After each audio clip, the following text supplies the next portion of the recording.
Sounds of Stadia podcast, episode 96. You're joining myself, Chris, your host for today, alongside the man of many pixels, returning once again, Mr. Richie.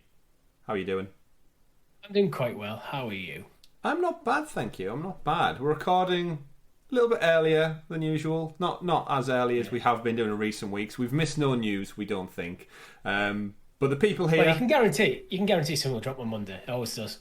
Yeah, I mean, we do have pro games probably due to be announced next week. Yeah. But at the earliest, it's probably going to be Tuesday. I'm expecting it. Fingers crossed it's going to be Thursday, so we'll wrap up all that on next week's show.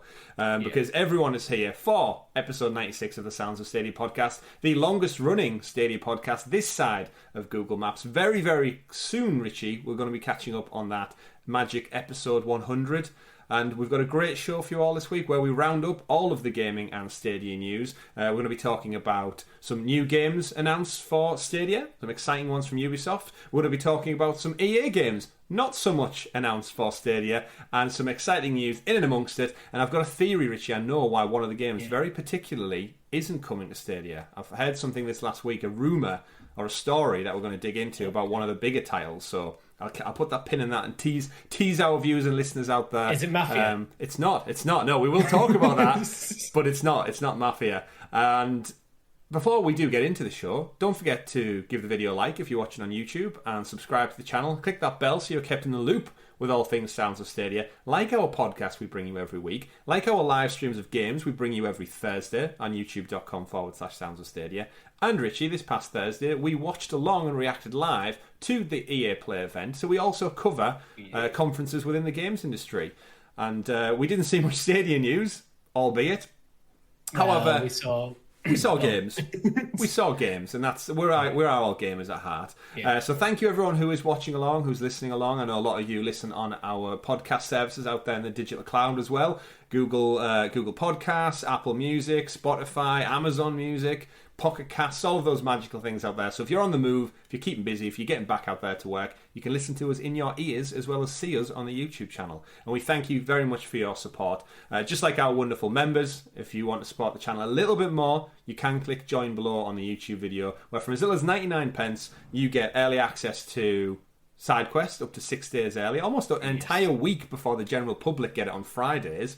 So if you watched our last week's episode where myself, Richie, and our lovely guest Clive Illenden broke down the problem, or the situation we should say, with sequels not coming to Stadia, it was a very good episode. Thank you again for everyone who's checked that out. Very interesting one going into the EA Play as well. Yeah, it kind of added a little bit more, another undertone to the conversation. So go check that out if you haven't done so already. But you are, of course, here for all of your Stadia and gaming news rounded up for episode 96. But before we dive into all the juicy news, Richie, I would love to know what you've been playing this week, because I saw a little first look go up on the channel that you surprised even me with. I've played quite a few things this week. I've played a bit of FIFA. I've played a bit more of Immortals Phoenix Rising. Today, for some reason, I decided to play a bit of Civ, because that's always a smart idea. I'll play a bit of Civ. I played an hour or two of Civ. 4 hours later, still playing. But the one you're referring to is One Piece World Seeker. Yeah.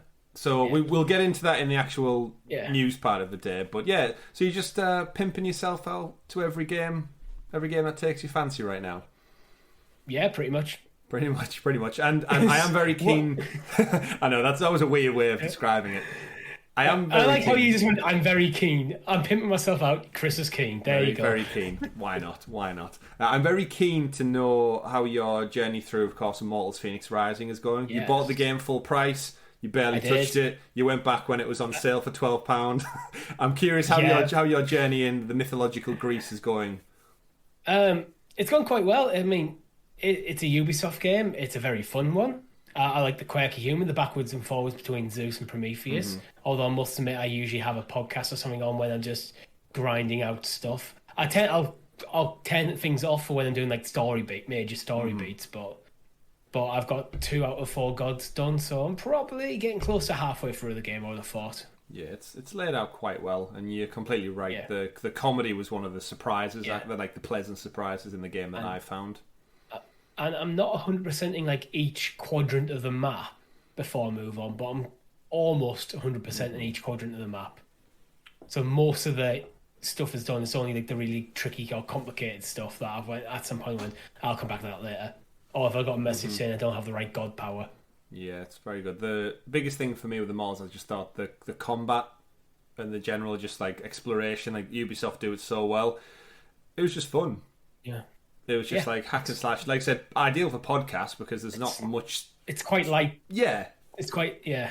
It really is. That's been fantastic. Speaking of story, I've started the second Mass Effect game now, Mass Effect 2 from the Legendary Edition, which of course both of us wanted to play it on Stadia, and we're going to get to EA as part of the news this week. Unfortunately not. Played one, took a break. Played Ratchet and Clank, took a break. Sorry, Stadia purists out there. There's 2 games that I've not played on the platform. I would have done if I could have done. Not my fault. And then I've moved on. I've had that little palate cleanser, and I've now moved on to the second one, which everyone is telling me it's the best. It's the best of the lot. So yeah, that's what I've always heard about it, and I need to go back to Mass Effect. I need to just grind through the buggy mess that was Mass Effect 1 as I experienced it, and just grind through, get through the story, and then focus on 2. Yeah. I think I might do that after Immortals Phoenix Rising. Yeah. The production quality immediately takes a jump for the second one. You can see it as soon as it starts. Like just the layout, the mechanics, some of the stuff they clearly learnt from mistakes of the first one, they put it into practice. So really enjoying it so far. The lore is like, again, any RPG. It's like it's so rich, and BioWare famed for that. So I'm starting to see why, and I totally get why it's such a beloved franchise. And I'm falling in love with some of the characters and their story arcs, and seeing some returning characters from the first game come back to the sequels. Like, I know that person, I know them. So I'm interested to see where that one goes. But I do have a very busy week, so hopefully although I'm off work, so it's a weird one. I've got a super busy week, but I also might find a bit of extra time to game where I possibly can. But yeah, that's what I've been playing. On Stadia, I've been doing a little bit more Rainbow Six Siege, jumping in for the odd game here or there, a little bit of FIFA in the garden, because it's been so warm here in the UK. And I put a post up on Twitter early last week, I think, playing Rainbow Six Siege in the garden, using some 5G action. So I've never tried Siege in the garden. I have played FIFA in the garden using my Kishi and my phone. But imagine the screen on my phone, even though I've got quite a chunky phone, I would have thought the screen might be a bit too small to play well. I played on my tablet, so that's a 10-point something inch. So it was like a little mini television out there. Yeah. So yeah, it wasn't too bad. It ran perfectly fine, and it was a lot cooler than being indoors. So I was grateful for the cool breeze after the sun had gone down. Right then, Richie, before we get into the bulk of the show. We do, of course, here, because our third member is missing right now. He's away on his paternity leave. And we've got this ongoing thing, Richie, where we get our lovely audience out there, you viewers and listeners, to send our colleague and friend, Tom, a hashtag. The hashtag for this week is #HumanDLC. And the reason... I think I think we added this to the doc, like very early hours of the morning. My brain was going off on one. I read this just before starting to record this show, and my immediate thought is Chris thought of this like 2 o'clock in the morning when he's just tidying up the dock or something. He's come across something I'll put down in the dock. It's like, I'll do the hashtag now. Yeah, and that bodes the question, Richie, before we even get into all the Stadia news. Is a baby just human DLC? I don't know, because you're not adding it onto yourself. True, but you're adding it onto your life, your family. Yeah, it wasn't there at the beginning. Well, it's definitely paid content, because they ain't cheap. That's one for the comments. Yeah. Comments, let us know. Is a baby human DLC? That is right. Comments down below. Is a baby just human DLC? Let us know. I'd love to hear your thoughts on this one. And in the meantime, send Tom some love. #HumanDLC. He might not know what it means. He may do. But obviously, still all the best. And no doubt we'll hear some news imminently. Right then, Richie. Yes. Topics of science, physics, everything like that aside, that's how serious I take that question. Let's move into the actual bulk of the show. And if you could do me the honours of giving me the rundown for the... Super Sexy Special Stadia Story segment, aka The News. The news this week, sponsored by 2 of our newest members to our Sounds of Stadia YouTube membership program. 2Bag313, long-standing member. Great to have you as part of the team. Enjoy your extra stickers, your badge next to your name in the chat, and of course your early access to our Sounds of Stadia SideQuest episode. Not only that, we've also got Phil McGrath joining as well. Thank you very much, which pushes us almost to 55 people on our membership program. Each and every one of you is an absolute legend. And you're also a human DLC. But let's get into the news, Richie. Story number one, fresh, funny enough, fresh from last Monday when last week's show went live. Ubisoft done us a dirty. They threw us under the bus, Richie, just as our show went live. Clive, who was our guest last week, of course, he'll have been able to pick that up on his live show because it wasn't on until the night time on the day of release. But first story of the week, Tom Clancy's xDefiant. Was it Defiant or Deviant? Defiant. Defiant. xDefiant. I've been saying Deviant since it was announced. Either way, Tom Clancy's xDefiant is a free-to-play, fast-paced, first-person shooter. It combines intense gunplay with personalised loadouts and specialised factions as teams of gunfighters called Defiants battle for domination across, I don't know, the Tom Clancy world, I guess. Developed by Ubisoft San Francisco, Tom Clancy's xDefiant features playable factions from the Tom Clancy universe and beyond, each with unique abilities. Pair them with an arsenal of primary and secondary weapons, attachments and devices, and complete your loadout and go to battle with a variety of maps and modes. So they had a little short video segment. They had some of the people from the dev team show up on a live stream, showcase a very small bit of gameplay, if I'm honest, of what this game looks like. It's essentially, if you took Rainbow Six Siege and put it into a 6v6 shooter arena, almost. Yeah, that's probably how I want to say it. It looks like, to me, it plays a bit closer to Call of Duty than Rainbow Six Siege. Mm-hmm. It's like a bit more fluid, faster pace, where Siege is meant to be quite methodical. But it's got some hero-based elements to it. Mm-hmm. But they do stress in one of the videos I watched that gunplay was the most important thing to them. So it's not all about using your specials and stuff. So it's not like it's not an Overwatch, but yeah, it's just like half a step from a Call of Duty to something like an Overwatch. Yeah, they showed a couple of bits off some of the special abilities. Yeah. Clearly, invisibility, stealth, some kind of laser shield goes up. Yeah. But yeah, like you said in the announcement video, they did call it a high octane arena shooter, playable solo or with friends. That features loads of characters from like The Division, Ghost Recon, Splinter Cell, making yet another appearance in a game that is not a Splinter Cell game. I'm sure that irked a lot of Ubisoft fans out there. But yeah, essentially 6v6, but more importantly, free to play and coming to Stadia. Presumably with crossplay. I don't know if they confirm that. I think it does. Oh, it is, with full crossplay. Expected at launch. So PS5, Xbox, PC, Luna, Stadia, full crossplay. Do we know if full crossplay counts for PS5 as well? Yes, PS5 is in there as long with the Series X. So it's everything across the board. It's available on. Fantastic. That's what expected. Oh yeah, that's what you want. Especially again as Stadia players, we know we've lamented the online player base, just the user pool from the get go. The fact that this game is going to launch out to the world en masse, cross-play with everyone, that's huge. That's great, and everyone's getting in on kind of step one. They're going into quite a saturated market, but with the Tom Clancy name behind it and the fact it's free to play, I think they've got a really good chance of being like another Apex Legends where they carve out their own niche within it. Mm-hmm. So I think, I saw some comments initially like, why do we need this game? But I think it might do quite well. It's a Ubisoft games, Tom Clancy. It's free to play. That is a big thing for me, as someone who isn't overly keen on these multiplayer shooters. It being free to play means I will at least give it a go. Certainly. Speaking of giving it a go, did you sign up for the beta? Yeah. You did. Wonderful. Although, funnily enough, the beta not available on Stadia. Do you go for PS5? Sorry, I'm thinking the wrong thing. No, I haven't signed up for the beta. Yeah, at the end of the video, they sent a link so you could sign up to participate in the early rollout phases. So it says closed tests will begin on PC and other platforms soon. But yeah, a couple of takeaways for me. Game looks fun. It looks very similar to most shooter things. 6v6, you jump in, loads of special fancy gadgets to keep it interesting and exciting. A couple of things. I'm not overly keen on the name when I first saw it. That's a terrible name.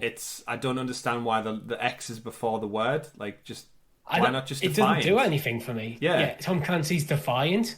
That's a good name. Defiant. xDefiant. Yeah, it sounds like a very 90s thing. We're going to put X in front of it because it's cool.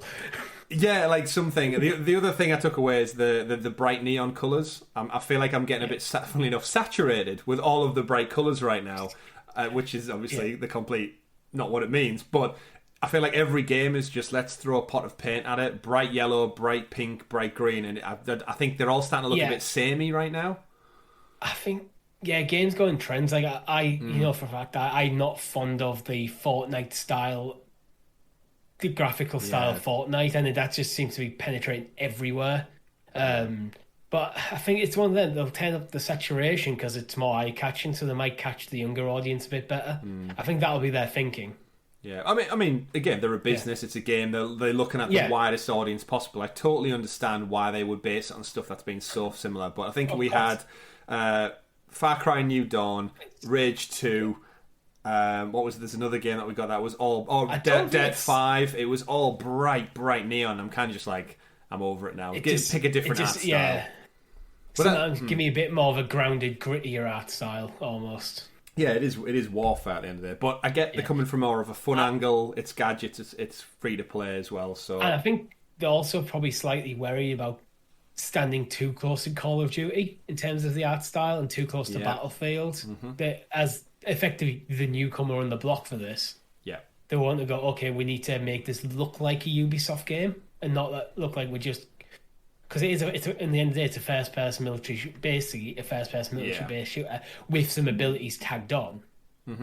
You run very close to Call of Duty, and if you go for like a realistic graphic style. Yeah, it's an interesting one. We'll definitely obviously keep an eye on it. We'll definitely be playing it because it's free and it's coming to Stadia, and we have a great time with our community. Yeah, playing Siege with our community has been some of the best streams we've had in recent months. It's really, really fun and fantastic. The other takeaway I did get from all this, whilst I was watching the trailer at the moment, I was cooking dinner, seeing what was going on, and it made me feel a bit sad for Hyperscape. Yeah, that game just didn't find its way. Is it still... I mean, I know it's still out and they're working on it, but it seems odd to pivot so soon to yet another arena shoot. I know Hyperscape's more Battle Royale focused, but... yeah, it just seems kind of like that. In the same caveat, did you see they also cancelled the Tom Clancy mobile game? Less than a year after it's been out. I think it's going to be cancelled under a year. No surprise. We covered mobile games. I think mobile games are always going to be a risk. It's a different sort of risk with a mobile game. Very true. A mobile game, I think, sometimes it could absolutely explode, or sometimes it could just be dead on arrival. Yeah, that would be a good name for a game, Richie. Tom Clancy's Dead on Arrival. Yeah. You never know. You can put Tom Clancy in front of anything and it works, apart from an xDefiant. Well, I mean, that's kind of my thing as well, is what makes this a Tom Clancy specific game other than the factions from his universe and his name at the top? Like, I'm curious if this game was always intended to be Tom Clancy, or it got so far down the pipeline and the team at Ubisoft went... let's stick his name just at the top. And I doubt the initial concept when we're going to make it in the first initial drafts. I think we're going to make it Tom Clancy's game. What should we do? Yeah. Although it could have been like, how can we make a Tom Clancy arena shooter? That could have literally been. That could have been a thought. Yeah, it's interesting. But it could also been, we've got this concept for a game. It's going to be a military shooter. Is it going to be a military arena shooter? Is it? Is actually one like that? I think the closest might actually be Siege, because it's not a battle royale. Yeah, probably. Maybe Counter-Strike. Yeah, I think it could take a big audience from there. They have clarified as well. There's personalised play style, so you can pick your factions, your traits, your abilities. So there is going to be a lot of kind of setup and your layout, which is very. Well, I mean, it's any shooter game to be fair, but it's very reminiscent of Siege, where your layout can have a big impact on your fight style or your team's kind of approach. They've said competitive clashes as well, so we know it's 6v6 with different game modes. Domination, of course, escort. No doubt you're going to have capture the flag. Capture the flag. Capture the flag. But yeah, they're going to combine that, so there's going to be all sorts of game modes in rotation. I'm sure there's plenty of varieties of maps. No doubt the maps are probably going to pull from a lot of Tom Clancy worlds. Yeah. Don't be surprised to see a little segment in New York and then a little segment in maybe the new Rainbow Six Extraction. I'd love to see them go wild with it and just pull from like loads of Ubisoft things. And then that makes me think, if it wasn't Tom Clancy, they could have had everything from like Assassin's Creed games. They could have had Rayman levels, almost like Smash Brothers does. But might be a bit too much for. Yeah. It seems like, apart from like the ability seemed to be based on tech rather than like weird powers and Yeah, stuff. So it's certainly. just Keep it it grounded. seems to have keep it a bit grounded. Yeah. Keep it grounded. If it wasn't grounded, it could be Tom Clancy. But yeah, it'd be interesting in a different alternate universe. There is Ubisoft's xDefiant, and it's all of their IP, Prince of Persia, World, all that just pulled together. But again, different, off on a tangent there. So Tom Clancy's xDefiant, not Deviant, Chris, will be coming out. Did they even give a date for it? Did they? They just said early beta in the future. My guess is probably end of the year. Yeah. August 5th sure. is the testing ends or opens on August 5th. I'd imagine it seems like a game that won out before Christmas. I feel like announcing it, especially a free-to-play game, I don't think it needs that much of a... Like we saw with Apex Legends, a shadow drop is huge for these type of games. So, yeah, I don't think it's going to be long. I think we're going to see a couple of betas, early access, and then I can see it being rolled out before Christmas. They might not want to stick a date on it till they're closer, because you know what Ubisoft's been like recently with delays. That is true. That is very true. But excited all the same, and I'm sure a lot of our viewers and listeners out there who are not only big Ubisoft fans are also big fans of Stadia, surprisingly, and not on a Stadia podcast. I'm very curious to see if the Ubisoft Plus subscribers get anything extra. I'm sure there's got to be some perks or something for being a subscriber. Maybe some skins and stuff, like little trinkets and stuff to attach to your weapons, I imagine, stuff like that. Yeah, well, they do all that through Ubisoft Connect as well, don't they? Yeah. So the sort of stuff you can get on Siege, to be honest. That's what I'd expect. Yeah, indeed. But that's our first news story of the week. Exciting stuff. Moving on to our second one, we are going to delve a little bit into the EA Play Live. Of course, if you didn't watch that, myself and Richie watched along this past Thursday in our normal live stream slot. We checked it out. We saw plenty of games. Quite short. We actually said, Richie, when we rounded it all up, they didn't actually showcase that much across the 40 or so minutes. Yeah, not really. I mean, what was there, 6 games in total, but one of them kind of wasn't there. Well, we joked about it going into it that they mentioned there was no Star Wars, they mentioned there was no Dragon Age, they mentioned there was no Mass Effect, and they went ahead of time 2 weeks ago with the FIFA news drop. We know about Madden. So we were almost going into it pondering what IP does EA actually have left, and we didn't think they would mention Codemasters, but that brings us into our second story, which is also Stadia tinged in a way. They announced Grid Legends as due to come out from Codemasters, my words today, in 2022, so next year. It's been announced for Series X, S, PS5, PS4, Xbox One, and PC, and it was shown off. Essentially, the official blurb for Grid is the legendary Grid World Series returns, and this year players are front and centre in a fly-on-the-wall documentary that captures every moment on and off the track. Drivers encounter fierce personalities, internal team politics, and infamous Raven West Motorsport, whatever that means, which hopes to take a 6th World Championship, developed using innovative, in fact, virtual production, which brings players closer to the action. The Underdog Tale features an eclectic cast, including award-winning British actor Ntuti Gatwa. More grid, more races, more tracks, more vehicles than ever before, with a fancy... They're using the same cameras they use to shoot things like The Mandalorian for Disney+. We discussed it on the live stream. The big LED sets where essentially they can alter and record the entire backdrop rendered in super 4K using the Unreal Engine. And the actors basically just go into the stage set and it's like they're in the world, and it's fantastic, and it's like projection mapping better than ever before, and it allows the actors to get a better thing. Interesting to see them using video games, but then at the same time they're using real actors, not animation. But for us, Richie, Grid Legends, it's obviously the follow-up to Grid, which was one of the early launch games on Stadia. Codemasters, now part of EA, Electronic Arts bought them out. They pipped 2K to buying them out for a lot of money a few months back. Not announced for Stadia. And this kind of rolls into one of our SideQuest episodes from the other week. We've got our 5 EA games now. Codemasters are now part of EA. Will we ever know if this was ever in the pipeline for Stadia? And if so, why isn't it?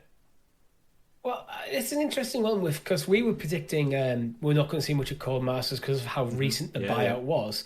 So I was like, well, I suspected Codemasters would be working on another Grid game, but it felt like maybe it's a bit too soon to show something off. I was wrong, clearly. So this makes me think it's possible this could have been in the works for Stadia, because Grid was on there. but now is no longer. It's hard to know. It's like it might have been part of an idea. Okay, we'll make this game, we'll port it to Stadia, but nothing like signed and agreed with Google. Yeah, But it's a way. Obviously, we'll never know. But you've got to imagine the first game comes out. There's a whole racing community here at Stadia. We know we've raced with them. In fact, Grid is one of the better of the racing games you and me are actually capable of driving around in. I think it's the best racing game of Stadia, personally. Yeah, I would go with that as well. I would totally Other people agree. may disagree in your preferences, but I think as a non-racing game fan, Grid was the most fun. It's the most accessible for us to get into and have fun immediately, yeah, certainly. But in regards to the game, I can imagine, the first game comes out, whatever happens, you've got to imagine there's a conversation going on between Google Stadia and Codemasters to say, right, that game was great, we love it, we love having it on our platform, let's do a deal to start the second one. And in amongst that, 2K came sniffing around, EA came sniffing around. The game potentially was in the works for a port, and for whatever reason, whether it's EA, the Codemasters development team are just spread too thin. And again, we've heard it time and time again from other publishers and developers that another platform to develop for is just too much at this moment in time. Their teams, they don't have enough of a large team to actually do this. So being brought into the EA fold, EA crunching the numbers, no doubt with every merger and acquisition, there is going to be some fat trimmed from teams, departments where there's a repeat of roles. And for all we know, they've looked at it and said, well, focus on next gen and PS4. There's 120 million PS4s out there. And realistically, if they've not got a deal signed and sealed already, they've probably just went, you know what, hold off on the Stadia front for now.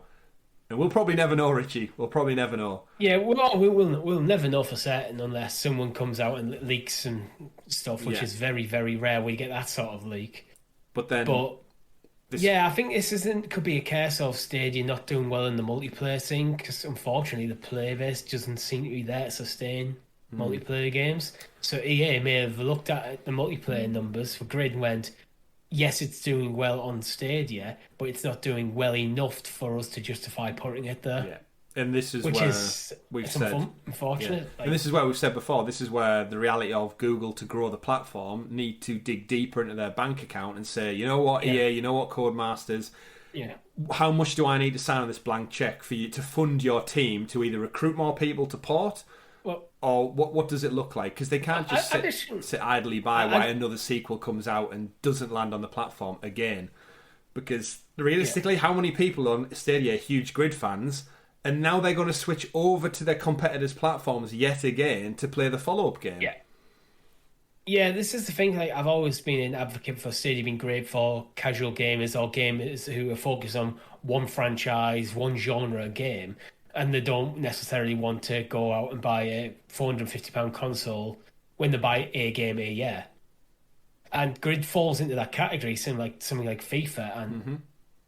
And I don't. It's hard to know what Google's and EA's relationship is like, because all we know is at one point there was a 5-game deal, and now we know 5 EA games are coming to Stadia, or are already on Stadia. It's Madden and FIFA still haven't come yet, the next ones. And there's been no mention of any change to that deal. There's been no new EA games announced coming to Stadia.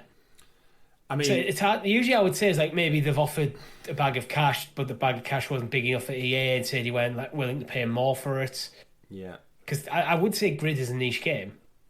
Yeah, especially like if you break down the segments between like racing titles, you've probably got people who buy them year in year out. But again, there's only so many you can play. I think Project Cars is another one that doesn't get the crew from Ubisoft. Probably doesn't. It's so fragmented amongst all these games, but it's just another kind of like blip on the radar of you and summarising there.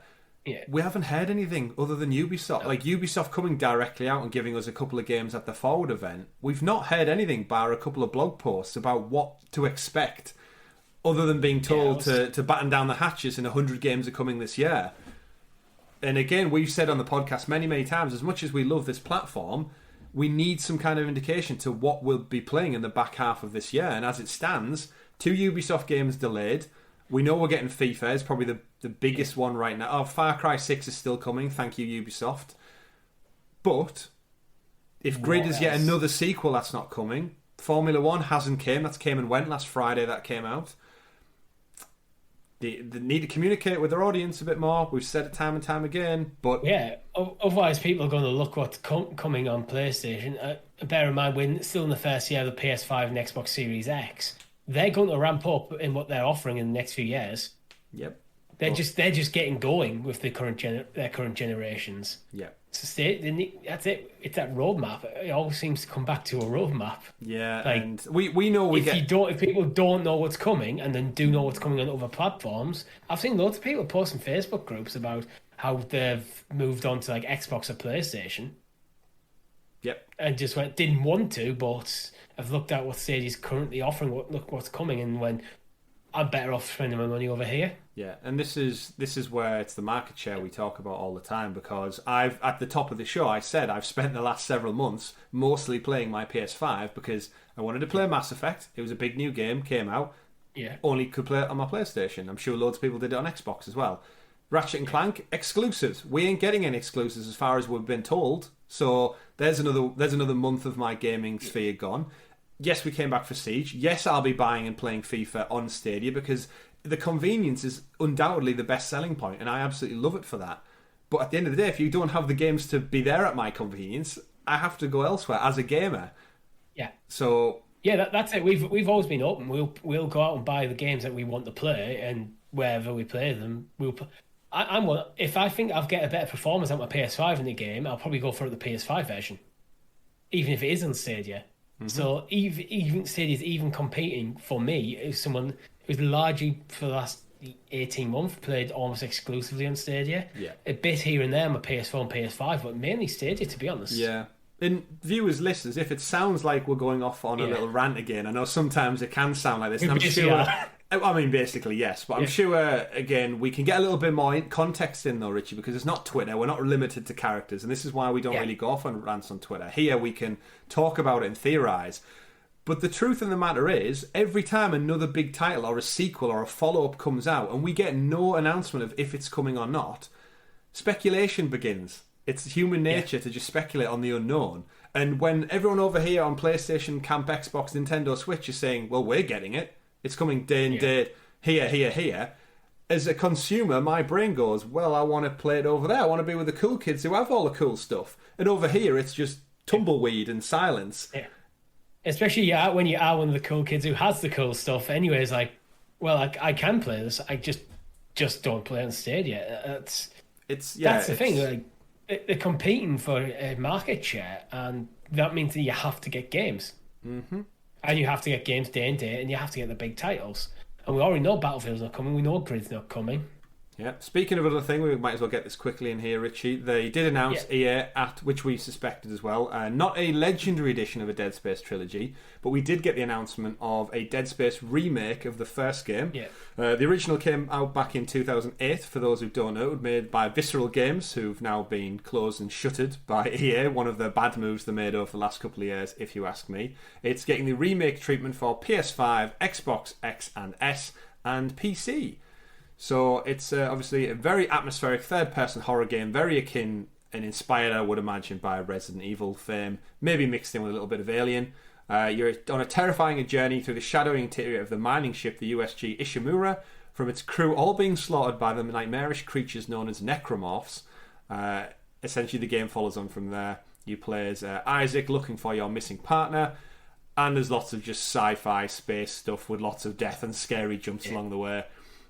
And I'm excited to see it. Having now finished 2 Resident Evil games in their entirety, I am a lot more confident going into Dead Space without having to maybe wear a nappy when I play, or a diaper for our American audience out there. And yeah, great announcement. Not coming to Stadia, so we won't spend much time with it. But again, it's just another big AAA title that they're not getting as far as we're concerned. So I'll be playing that on my PS5. In all its beautiful high-res graphics, haptic feedback, probably scared the shit out of me with the DualSense controller.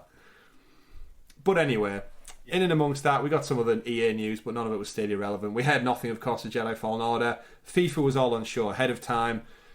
Yeah. But alas, Richie, rant over. We'll move out of this segment before we get drawn in. But they've still got time, we should say. That is the one saving grace, is Dead Space and Grid Legends are still a year or so out. So we have time Yes. for it to get the shit together, essentially. There is, but it's not a good look when you're not there. When you haven't you haven't turned up to the party, and the other guys have.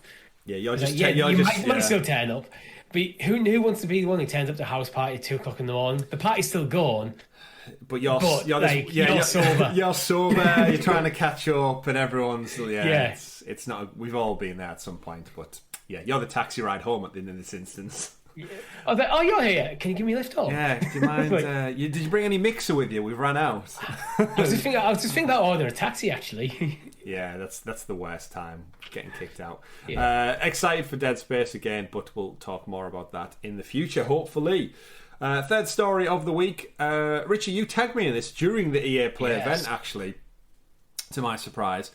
Over on Twitter, Stadia been ramping up very recently. The official Google Stadia account, getting out there, tweeting loads out. Very interesting, keeping it active. No 2 days are alike. We love to see it.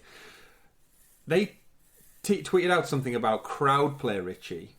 Just to tease crowd play, that they're opening up some more applications about any content creators like ourselves want to get in on the crowd play. Which crowd play, of course, is where viewers who are watching along on YouTube can join a virtual queue to play the game with the content creator. We saw it with Dead by Daylight.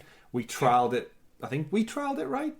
Did we? I feel like we've used it. We've done crowd choice. We've done a lot of click to play stuff. I don't think we've done crowd play. We're not big enough, really, are we, for crowd play? Our audience are fantastic enough to just take turns and rotate out. Yeah. But to the story's point of the matter, they then subtweeted that with "looking at you, Sega official account," and then some sideways glance emojis, which immediately my brain was like, Sega, Stadia, what could this be? Crowd play, what are they teasing? We were thinking, what games does Sega do that could even have crowd play? And then they followed it up with an advert for the Olympics, Tokyo Olympic 2020 game that was already out on Stadia. It was just a little promo, because obviously the Olympics started this week. I foolishly got a little bit excited. Oh my God, there's something Sega coming to Stadia. Forgot about the Olympics game, and it was right on the eve of the Olympics as well that the tweet went out. So in context, when you think about it, I got fine, I understand what you've done there, but I was just a bit disappointed that we're not getting a Sonic game. Yeah, I think it might be. Crowd play would work with a Sonic game, but crowd play with Sonic, who knows? I mean, if we talk about crowd play and joining in, let's face it, Tails in Sonic the Hedgehog 2 was the prime example of crowd play. Just join in for a few minutes, leave, someone else jumps in, he dies, rejoin again. Yeah, but you're just floating down, and Sonic spin dashes off the map, like, oh, Tails is dead. Tails is dead again. Boom, against the camera. Yeah. Slight disappointment in that one. It was just it's the side eye emoji, Richie. It's just it means something's up. It means something cheeky might happen. Alas, I mean, the Winter Olympics game could actually work well with crowd play. Jump in for the different events and stuff. Undeniably, it's great to get fresh people in especially with all the different competitions. They don't last that long. Like a 100-meter sprint in a game should last no more than 15 20 seconds at the Olympics anyway. If it's in real time, that is, which I presume it is. Which Sonic should win. We should point out as well. I know he's not in the game. He's a mascot. He's a guy wearing a mascot suit. It's a guy in a Sonic suit. Yeah. Yeah, that gets you as well. But all in all, it's great to see they're doing these partnerships. I love to see it. The Olympics are fantastic. I've been catching just some of the highlights that have been going on right now. It's human fitness and athleticism at its absolute finest. It's also got crowd play, apparently. Yeah. So go check that one out if you wish to. Moving on, the next story of the week, Richie. This one is for you, undoubtedly, because we mentioned it at the top of the show. You did a first look at One Piece World Seeker. It came out with a fantastic discount, down to £15 from $50-60, I believe it was. And out of nowhere, you put up a first look at this game on our official account. For the people like myself who have no clue what this franchise is, where it comes from, or where it exists, give the people a rundown of what it is and your first impressions of the game, please. So, One Piece as a franchise has existed for about 24 years. It's just past its 24 years anniversary. It is, I think, at the moment ranked the second highest grossing comic or manga of all time. Wow. So it's not small by any stretch of the imagination. It's an absolute behemoth of a franchise. It's story based as well. It's not like it's never actually been like rebooted or anything. So like things like I think it might be Superman as number one or Batman. Okay. Where they just reboot every 5-10 years, whatever it is. It's a continuous story which is still going weekly. Wow. So it's huge. That's the level of franchise we're talking. It's like over in the West, I think the most well-known anime is probably Dragon Ball. Right. But worldwide, One Piece beats it Right. in terms of popularity. That's the level we're talking. But when it comes to anime-based games, I'm usually incredibly skeptical because they tend to just put out mediocre games but rely heavily on the franchise to sell it. But for £15, I figured why not give it a chance? And it's quite fun. So, yeah, I checked out your first look, just like you all should. Yeah. YouTube.com/Sounds of Stadia. Available now to buy. I still think it's still on offer for £15, right? The deal's... I mean, you won't be able to tell now. You won't be able to check. At the time of recording, I think it is, yeah. But it is for the premium edition as well, which means it comes with three of the story chapter additional episodic packs and a couple of bonus items. But yeah, I checked out the first look, and yeah, you were dressing the characters like you could tell you knew them straight away. Going like, there's Luffy, there's Thingy, and it was just kind of like, you're one of my best friends, and I had no clue you watched this. I knew what it was. So, and we said off camera, I think before the EA Play event, you were saying like, well, it's so like Japanese like manga. It's not. Yeah, no one of the friendship group really has an interest, so it just never comes up. Just never comes up. And you're telling me you've watched all 700 episodes. You read the comics, and then watching it, you could tell you knew what you were talking about. Which, from a first look point of view, that's fantastic. I would have played that just been like, who's this guy? Well, why has he got bendy arms? This is why I wanted to do a first look on it, because I know the franchise quite well, and like. I was skeptical about the performance of anime-based games, but for £15, I imagine, well, there's probably a lot of people like me who have an potential interest in the game, but a bit skeptical, and that's where I think a first look can come in quite well. Yeah. But yeah, I think it's if you like the franchise, I think it's worthwhile for £15. I wouldn't pay full price for it. Yeah, it feels a little clunkier, as I would expect. It feels like a AA title, not a AAA title. Production value was quite good from what I saw, though. Yeah, it's funny enough. The world. There was a few things like I noticed, is like his footsteps weren't great. Sometimes the controls feel a little bit jankier than I'd like, not as smooth, especially in things like traversal, because I did play a bit long after the recording. Right.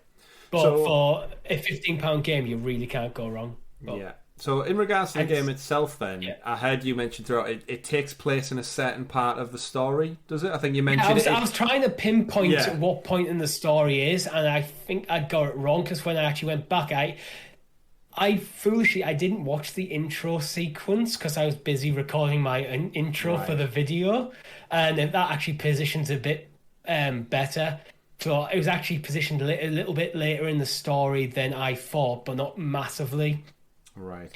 Okay. So if anyone is interested in One Piece, be careful of spoilers, because there'll be spoilers just literally in the intro sequence. Right. Okay, that's good to know. But it's crazy. So in the blurb thing, they said, experience an original story. The Straw Hat Pirates arrive on a mysterious island known as Prison Island, and they're soon caught up in a dramatic story full of twists and turns, including original characters. It looks just crazy. So this main character guy, why has he got stretchy arms like Spider-Man? Why can he spin his legs like a helicopter? Right. What the hell is going on? I know it's Japanese manga, but like, give me some concept of who this crazy kid is. The superpower system in the One Piece world is based around these things called devil fruits, where each fruit bestows like a user a different ability, but also means they can no longer swim, and it's based around, it's pirate manga. Okay. So not being able to swim, pretty big deal when you spend most of your time on boats. The fruit that Luffy ate is the gum fruit, which basically he's turned into rubber. Right, okay. That makes sense. So that's why he saw this kind of all stretchy, weird stuff. Yeah. Right, yeah. So he's got Mr. Fantastic powers, Elastigirl kind of set up. Right, okay. He's got very crazy eyes as well. Yeah. But yeah, it looked genuine. Like you look like you had a great time with it. So go check it out. It was better than I thought it was going to be, but yeah. And yeah, like you said, for £15, Like some of the pro That's deals it. we get at launch with like launch games, And they're fantastic. that wasn't a pro sale either. That was just a sale. I think it's on both. I think it is pro and that. The pro Yeah. one might last longer or something. Pro. Oh, there you go. Which Yeah. games discount to both pro and non-pro members until 3rd of Yeah. August. So go check that out. You've got a couple of days at the time of recording to go pick that one up, and I'm sure Richie will be playing a little bit more of that in the coming days. Once you've jumped around, of course, between all of your little, what did I say earlier on? Yeah. Pimping yourself out to all Yeah, the other pimping ones. myself out. Yeah, to all the other games. And again, it's another lean into the Japanese world of video games that we don't often see promoted as heavily in the West. We've got all the Ys games, we've got the Trails of Cold Steel games, and now this. So it's great to see Stadia looking elsewhere than just the Western market. So it could bode well for some of those other titles in the future. Maybe Which is some odd that for a come platform that currently isn't in Japan. yeah, it kind of is when you say it out loud. But we've got another story actually that does pertain to that, which is the Sega game as well. But moving on from that one, then we will also discuss another title we found out this week. Unfortunately, no longer coming to Stadia. Road 96. We covered a good couple of weeks back. It might have been at the Big 10 of the year when Tom was kicking around with us. Road 96.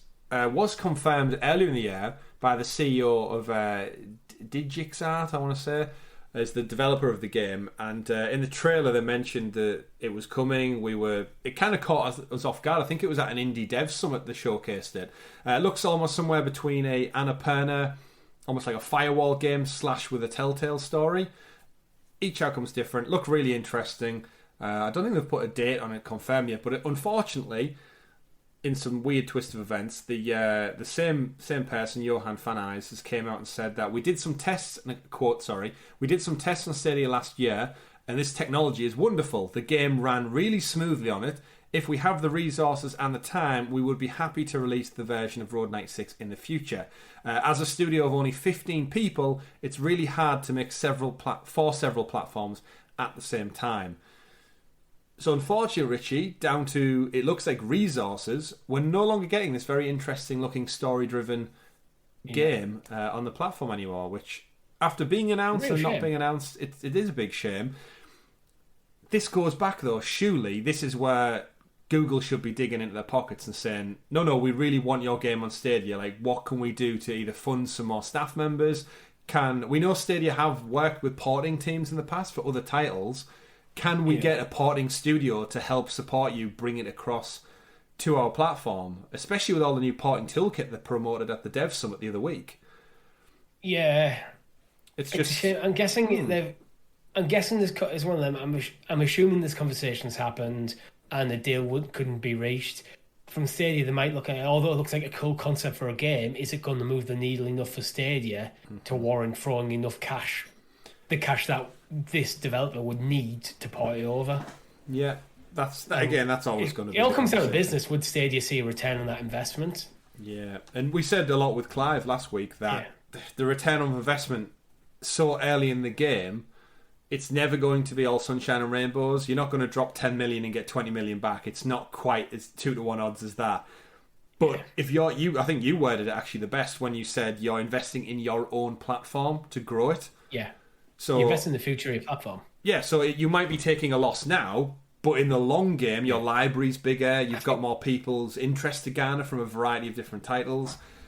I think this is more excusable than the EA titles because while this looks like a really, really cool concept, no disrespect to the developers, EA is a huge tentpole of the industry and one you would expect all the EA games to be on the platform if you're a serious platform. Yeah. I would agree with that. I do appreciate his honesty and coming out and just saying, "Look, it's like the technology is phenomenal." That's another developer who said how good Stadia's tech is. Like, I don't think anyone no one's seen behind the curtain. I think on Stadia and actually said like, "Oh, it runs like shit." Like, no one said that. It's always been praise. The downside has always been come to either the porting process or which they're addressing. Or the online size for the online games out there, but it's player. That's it. It largely comes down to player base, and Google need to find a way to solve that problem because otherwise you're going to get more smaller studios like this go. it's not worth the time and the resources for us to port it over, unfortunately. Like, we know it's a catch-22 scenario, but if you're telling me you can get every game from the Hello Neighbor universe on this platform, you can't do anything for Road 96. The thing is, a flop for a small studio can destroy the studio. Like, they don't have... Well, if Ubisoft gets a flop, they're going to be fine. A small independent studio, not so much. That is true. But they've got to look out for their own interests. So it's an unfortunate situation. Yeah, it's an unfortunate consequence, and it's a very much a catch-22 situation. But I would just hate to see like this game comes out and it gets a contender for like best narrative of the year or something, because it looks like it could be in that vein where it's going to tell a really good story, and I could see this getting like Dice Game of the Year or something. Like, I mean, Untitled Goose Game won it, and it could have been on the platform, but down to resources and possibly funding from the Stadia front, or obviously the developers themselves have said they're quite small. There's only 15 of them.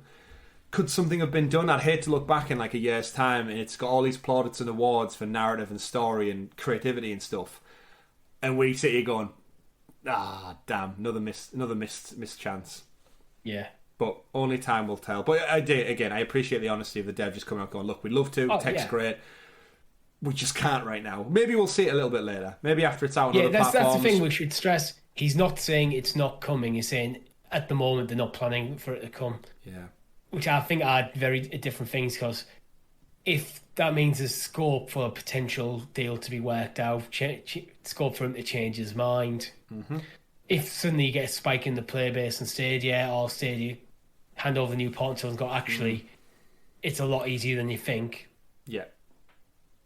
Yeah. I'd be very intrigued to know what the rules are a bit more around the Stadia Makers program. Because like we've seen smaller teams get funding because of the Stadia Makers program. Yeah. But again, that's all inside baseball kind of knowledge that we'll probably never be privy to unless one of us starts up a dev company, Richie, and applies to be... Start up a dev company. we'll just Trojan horse our way in. Yeah. Off the back of that, though, we got some more news. Funnily enough, you mentioned Ubisoft, and if they take a loss, it's no big drop in the ocean to them. We also report from our friends over at Stadia Source, Ubisoft title For Honor, which we did not see, is no longer coming to Stadia. So a bit of a reverse in fortunes for the 6-year-old Ubisoft title at this point. It was revealed at an investors call earlier in the year, along with a bunch of other titles, that For Honor would be coming. It caught us by surprise. You, me and Tom were very interested to jump into it. Yeah. It's obviously been massively supported for the last 5 and a bit years. And unfortunately, they've had another investors call to the detriment of us Stadia fans out here. And the game is no longer listed. And Stadia Source, due diligence, good journalism, reached out to the Ubisoft team to inquire about the Stadia version of For Honor. And the following response was, and I quote, "There was a mistake, and we confirm that For Honor sadly won't be coming to Stadia." Very, very brief response, albeit. Yeah. But yeah, it doesn't look like For Honor, Richie, is going to be played by us anytime soon on the Stadia platform, unfortunately. Nope. It seems like in the first investors call, it was listed as a game coming to Stadia when it wasn't meant to be. I wonder if it's another one where there's been a conversation about it. Someone's wrote it down on the document, and then the conversation didn't go anywhere.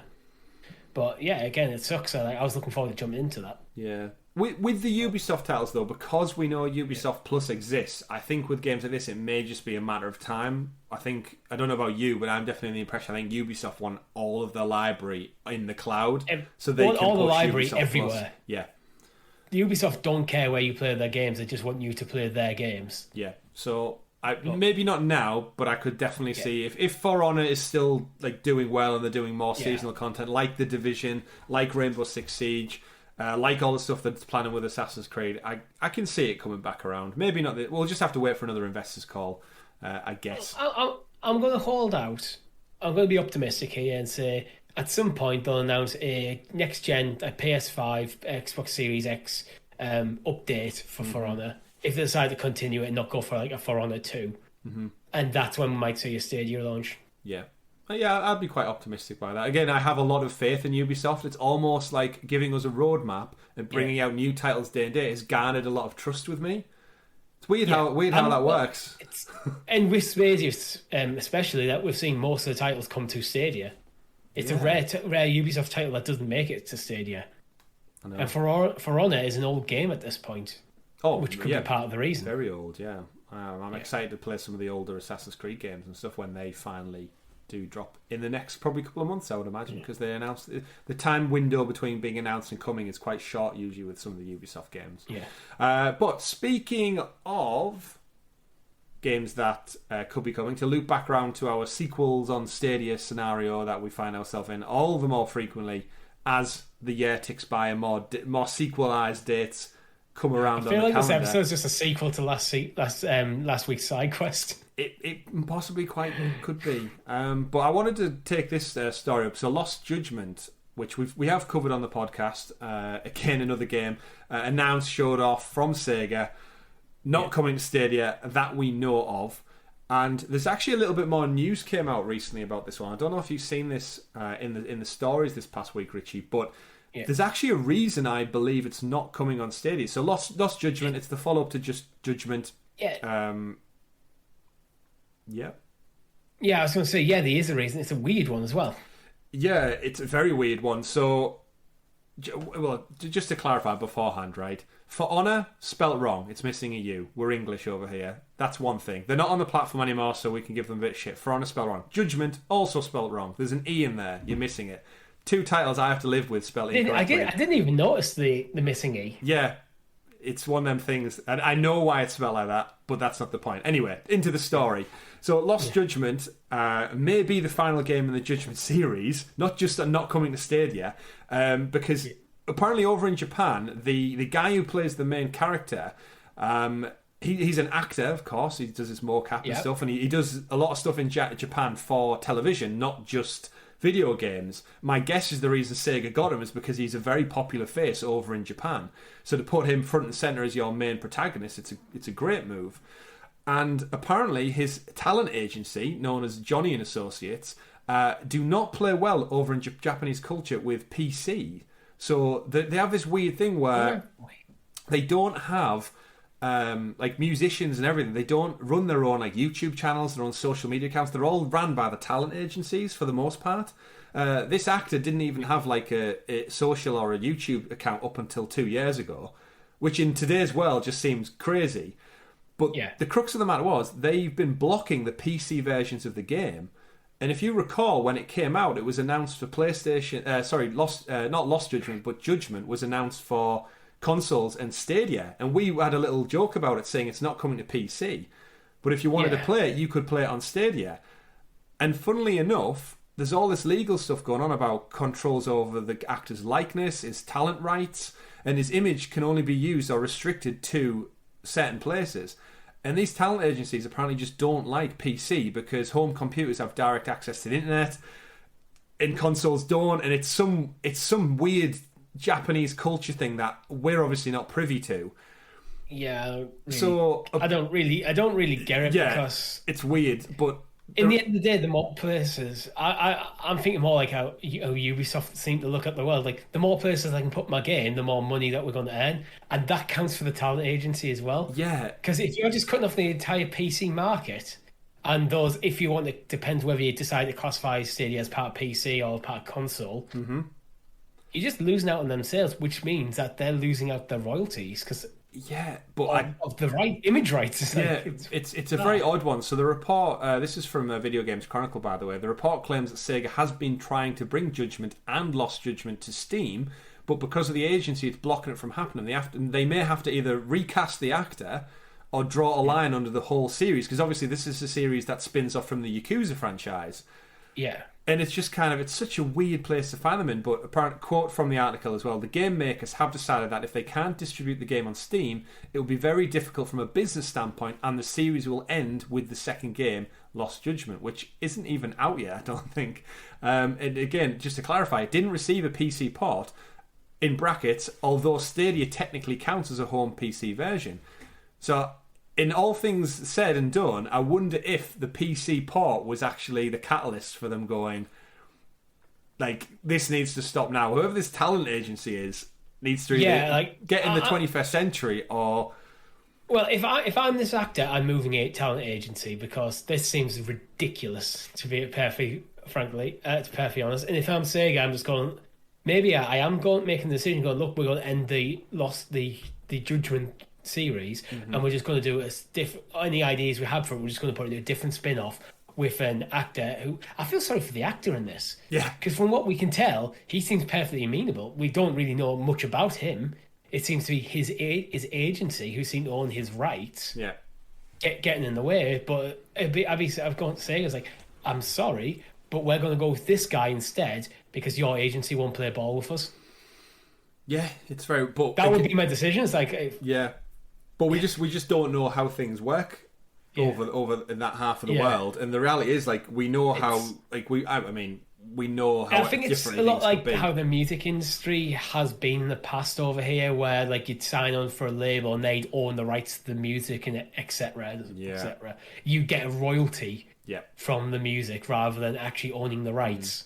Yeah, it's certainly an added risk that comes with using actual actors rather than just video game acting. Not that there's any difference, but in terms of like your talent agency role, we saw it actually with Keanu Reeves in Cyberpunk. If you can remember, Richie, the PC version, people were getting content pulled down because they were modding the game so you could do naughty things with Mr. Reeves. I wonder if. And it was kind of like, and his agency said, no, you will not be doing naughty things with Keanu as much as you want to. Sir, that's not allowed. I wonder if that's part of the issue. If they're worried that by having the actors model in PC versions, mods could come up. Yep, and use it for other purposes. But to be perfectly honest, I think if anyone was that serious about modding this guy to in a precarious position, they could probably take the PlayStation version, somehow port it across through like an emulator or something, and they could still do it. Yeah, very precarious positions potentially. But that does leave Sega and the game, in fact, in a precarious position. But I just wanted to spend a little bit of time digging into it because obviously we've just spent half an episode talking about sequels not coming to Stadia. This time, for this particular game, it might not actually be down to Google or Sega, in fact, or the actor. It's down to this Johnny and Associates talent agency. They've just shot themselves in the foot because if I'm Sega, I'm not working with your agency going forward. Like, if you're putting these sort of restrictions on there, it's like you can't sell at the PC market. The PC market is huge. Especially in parts like places like Korea, it's absolutely insanely huge. Well, let's just hope it's not going to have effect on his career as we move into our final story of the week. Heist Simulator has been confirmed for Stadia, Richie. Some good news, finally. Micro's company director of No More Robots has confirmed via Twitter, not in a Stadia blog, we'll probably hear about it this coming Tuesday, that their game Heist Simulator will be coming to Stadia as well as Steam and consoles. So, great news, something very, very different. We don't know that much on the game other than the trailer what showcased. It gives me very Get Packed vibes, mixed with something else. I just can't tell what the other thing is yet. Maybe Sims?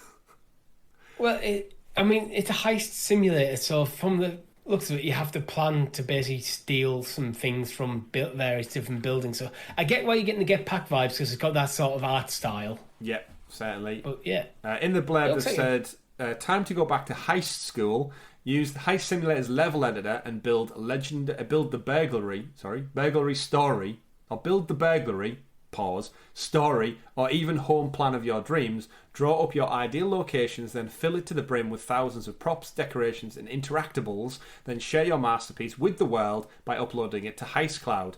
My guess is this is going to have... Why can't I remember the name? State Chair. Yes, thank you for that. It's going to have State Chair all written all over it. You plan out your lasers, your bodyguards, guards, hundreds of other obstacles, every single tool to stop people, and then I share that state with a link out to the masses on our Twitter feed or whatever, and people have to crack into our safe or steal my gold from my safe. I think that could be a very, very smart fit for this type of game. And if anything, I think it could be one of the best ways to get this game out there into social media. I've built a heist, you have to break it. Go. Mission Impossible style. Yeah, sounds cool. I like as a concept, I like it. I always like when interesting concepts happen where it's not just the same thing over and over again. Like, let's put something interesting in there. I'm not sure how this will work on Steam, though. Unless there is just a way built in that you can just upload your levels. Yeah, well, they've said in there the Heist cloud, so I Yeah. think that's going to be their online Yeah. interface. But I'm just Of course, thinking yeah. Stadia specific. Yeah, State Share is just a shoe-in for that. Like, just finish the map. God, yeah. This is impossible. Share it out to our community. Who can get the best time? If you can even complete the level, knock yourselves out. Go. Yeah. Exciting new game, very different type of game, and I'm thrilled to see it heading up to Stadia, especially with the world building of the maps. Could be a very good mouse and keyboard kind of game. I think that's the bit I'd enjoy more than actually planning the heist myself. I'm just gonna be a bastard and create a horrible level for you. Chainsaws and like the one from Indiana Jones, Penitent Manual Pass and the Invisible. I want Bridge. laser sharks. Don't we all? Don't we all? But that's the final news story of the week. We've got a couple of updates for other titles that are out. We do have Chris Tales out now, available on Stadia to purchase. Came out in the middle of the week. Don't forget, it's a gorgeous indie love letter to classic JRPGs with a new perspective. Peer into the past, act in the present, and watch as your choices dynamically change the future, all on one screen as you play. I think Tom was probably the most excited for this game. I like the look of it. It's slightly overpriced for me. I'm waiting for either a sale or pro. Sale or pro, no doubt. So as we wrap up the show, Richie, we did have some other stories, but they're not Stadia focused, so we'll skip them for this week. I would love to see, as we head into the last week of the month, any pro predictions for our August 2021 pro games. How are we in August already? How? Do I do it? Do I say Chris Tales? So soon? It's getting harder every single month, isn't it? I can't think. Well, it's because we still don't have because a lot of the big games that we thought might come to pro have either been on pro already, so they're unlikely to come back. Mm-hmm. Or we don't know what's coming forward. But pretty much Ubisoft isn't coming to pro apart from pro sales. Yeah. And then the indie stuff, like you just don't know what's coming. I don't know. I could see Heist Simulator potentially being a pro game. I think it's a ways out. I don't think it's going to be here that quick. No, it depends if the dev's tweeting about it, and if we get a blog post next week potentially. I think the timeline could fit. It could fit. I'm trying to think if it's been a while since we've had I'd say a AAA game for pro. It feels like. Yeah. I don't know if that's just me not understanding the timeline of things, but again, I'm having a scroll now. We've had some through the JRPGs in not too distant past. So games, I'll just rattle off a few. Cosmic Star Heroines got pro written all over it. That's been out a few months now. $10.99 currently in the store. Yeah, I say Sekiro Shadows Die Twice. That'd be an awesome pro game. It's currently on sale right now, but I wouldn't use that as a thing to discount it coming to pro. Do we get maybe Doom? Now we know Bethesda aren't. Well, we don't think Bethesda are playing ball. Maybe it's time to just cut your losses and go, there you go, have it for free. We'll take a little paycheck, I should say. It could be. I could see that deal with a game, or Microsoft are somewhat, although they are saying like Bethesda is pretty much going to be Microsoft's only developer. Yeah, they are still quite amenable for. So if Doom being on the platform, I could see Microsoft being happy to do a deal there. That's true. Maybe it's a bit too early for Hitman 3 just yet. Yeah, maybe. But yeah, just scrolling down the list, there's Judgment. Odds will fall, maybe. Judgment will be. I mean, we should address the elephant in the room, the big prehistoric elephant. Ark Survival Evolved is still yet to come out, Richie. So that could be. Are you going to go with Ark again? I mean, it seems like every month we say it seems like an absolute shoo-in. Mafia. And then it never comes. Mafia. Oh, you know what I've just realised looking through the store? Little Big Workshop? I've just realised that Life is Strange Remastered and Life is Strange Before the Storm Remastered are separate purchases on the store. Oh, yeah, they are, yeah. I didn't realise that. I thought they were all part of one. Well, they're separate games. I know, I thought the remastered one was like all of them together, like as a bundle. I didn't realise. That's a good point, I think. Yeah, I think I might have thought that myself. Like, yeah, they're both down as individual £19.99 bundles. Either way, fill your boots with that one. Lost Words Beyond the Page, still not gone pro. But either way, yeah, I think Ark Survival Evolved's got to happen sooner or later. Like, not that I care about it. Which brings me, Richie, of course, to our famed segment of the show, which is Where the F is Mafia Trilogy. I tweeted at them this week. Did you see me? Tweeted at them because they passed the 300-day mark. And so as of the time of recording, Mafia Definitive Edition Trilogy is 302 days out from its console release on September 25th, 2000. It's weird to think my birthday is in September, Richie, and people are asking me now what I would like for my birthday this year. Yeah. And I've heard not a peep about this Mafia game 2K, Hangar 13, Google Stadia. Whoever needs to tweet out about it, or even just respond to your actual Twitter feeds. Like, people are atting you, and you just being silent. We don't even if you say do the generic response. We don't have any information. Thank you for your interest. It is coming. We don't have any information about the date just yet. Yeah, just ignoring people isn't a good look.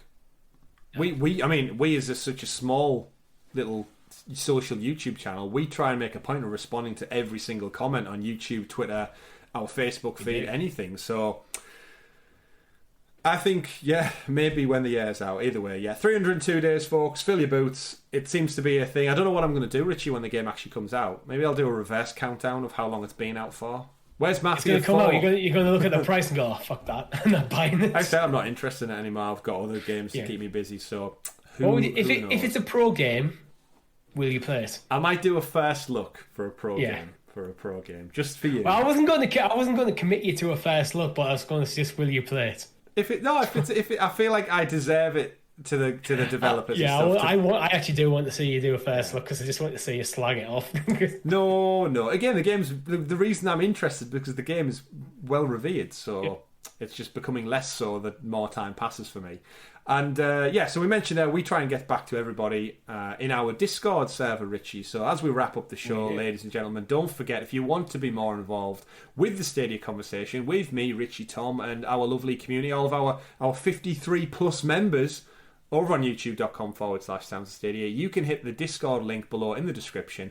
Join us in the chat where we have feeds about general game conversation. We've got screen capture shares. We've got, if you want to play a game with another member of the community, you can hit them up and say, you're free this Friday, let's play some Rainbow Six Siege. You can do all that. Even just this week, we were talking about somebody getting married, and we were giving them marriage advice. Congratulations, good luck. And a bunch of other things. Again, we're all just humans, living our lives, getting to know each other, and enjoying games at the same time. So feel free to hop over, say hello, drop into the Discord chat. Don't forget to click like on the video if you've somehow made it to an hour and 13 and haven't done so already. We would appreciate it. It does help the channel grow. It helps us find new people, new audiences, and more importantly, more people who are open to trying and playing Stadia out. Final points from me, Richie. We, of course, after this, will be diving over and recording our next Sounds of Stadia SideQuest episode. Do we have a topic of discussion this week to follow on from last week's sequel talk? Yes, last week's podcast, actually, we talked a bit about the upcoming Steam Deck, and I figured let's go a bit more in depth on it for SideQuest this week. Okie dokie. Sounds good. We'll go check that one out. Remember, our members get it up to 6 days early, so do join as a member if you wish to. Hell, you could even join for 99p, watch the episode, and then cancel your membership. Just like Netflix and Amazon, you can do what you want. Of course, any tier gets you everything, stickers, badges, everything like that. We don't gatekeep anything. It will all go free eventually on the Friday for free feeds out there on youtube.com/Sounds of Stadia. Don't forget to check out the podcast in the cloud as well over on podcast services. Other than that, Richie, it's been an interesting week in news. We'll no doubt be playing games this coming Thursday for our weekly community live stream event. We haven't got anything scheduled yet, but we might also get some updates on games. We might even know let us know in the Discord or the comments below. Yes, what you want to play. Do let us know. Thank you very much for watching, everyone. My name's been Chris. I've been Richie. We've been Sounds of Stadia. Have a great week. Game on. Bye.